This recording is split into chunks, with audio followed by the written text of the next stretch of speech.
there, it's Llyn Hunter, L-L-Y-N-H-U-N-T-E-R, and today we are painting the alligator shoes that, if you have watched earlier, I did the initial inking, the pen and ink, or the ballpoint pen inking of this particular painting. And what you got, you can see, they are shoes that are alligators. So we've got alligator shoes.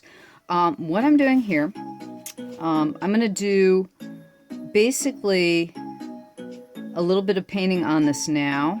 Probably give you about 10 minutes or so of what I'm doing is applying Burnt Siena to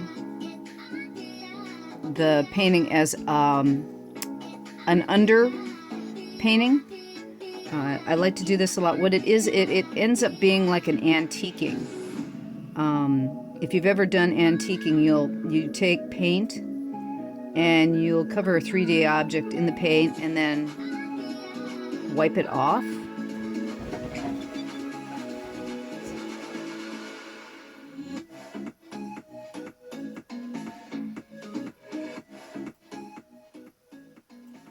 Sorry about that, and background music was just a touch loud. And of course, I've got the squeaky chair.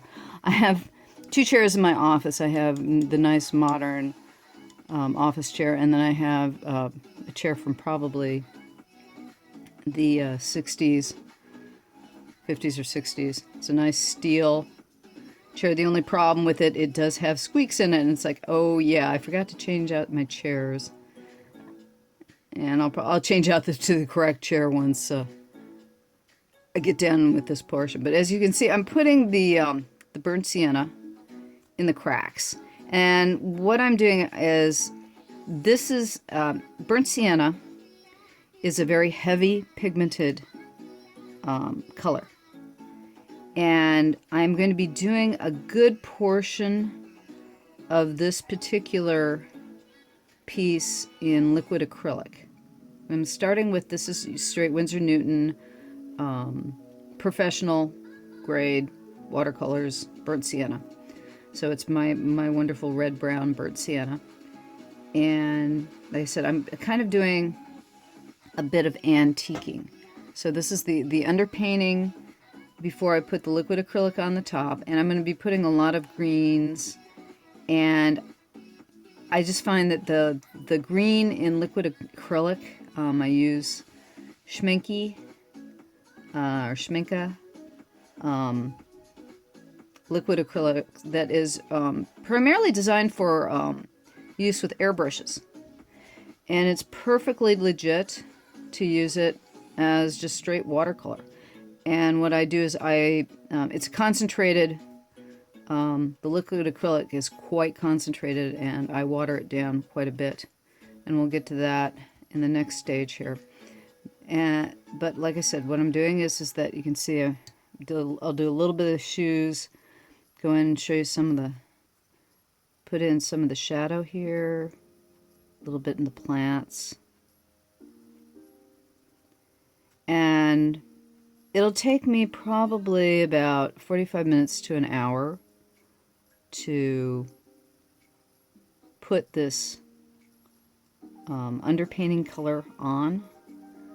So I'm not going to be filming for all that time, just because like I said, this particular piece is going to run several hours. I would suspect, for all the detailing that I want to get done on it, it will take me at least probably 4 hours. It all depends on how much detailing I get into the individual things, like the dragonflies are going to be blue, and possibly one red, or maybe a red, blue, and green, because, you know, as dragonflies come in a variety of colors when you're in a swamp.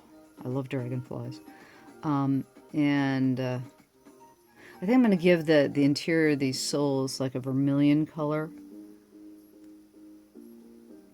Alligator shoes come in all kinds of colors, but since we're doing these guys probably to look more like alligators, and alligators themselves come in different colors. They They have a tendency to run from various shades of brown to almost black, depending on the alligator and where it lives. But they have a tendency to be dark. These are not crocodiles. If you want to know the difference between alligators and crocodiles, primarily, is the alligators, you'll see, have a spoon, or the top part of their snout is flat and more shovel-like or spoon-like, whereas a crocodile will sometimes get very, very pointy.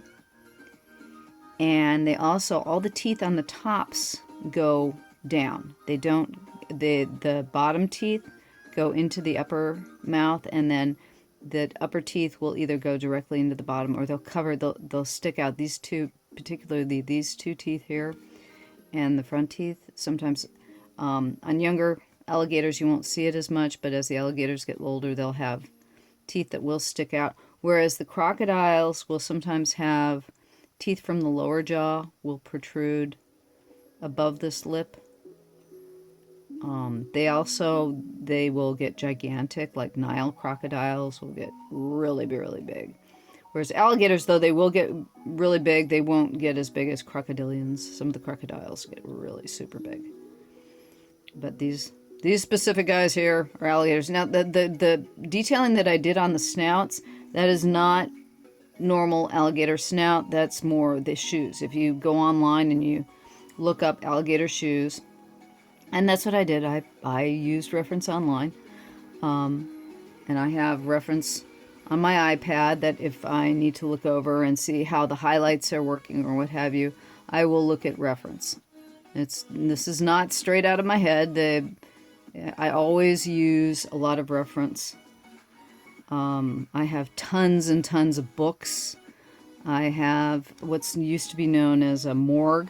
I have 2 big legal-sized filed cabinets that are filled with magazines that I have bought and stripped and organized. So if I need a picture of just about anything, I can find it. But nowadays with the internet, if you need anything online, you just Google it. Okay, so you get the gist of what I'm doing here. I'm going in, and I'm going to touch up the shadows underneath here. I will go into these leaves here, and we'll throw some of the brown there. And what because I'm using the pigmented watercolor, again, watercolor will reconstitute itself when you add water to it. So when you lay it down on the paper, it's there semi-permanently until you add water to it again.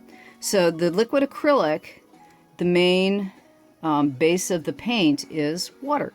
So when I start applying color to this, some of the pigment that is in the paint that I'm putting down now will lift up, and it will blend in with the colors that I lay down. And that's one of the ways you can get a richer color, because you're causing different colors to mix and blend without having to choose specific colors. So it's kind of, you get accidental colors that way, because I'm planning on putting lots of greens in here. I'll be putting reds in here, some blues and purples. But right now I'm just dabbing in, again, the burnt sienna, just to get this base shadow. So that's it for now, and when I come back, we'll have all this set up and ready for the liquid acrylic. Okay? So I'm going to stop it here.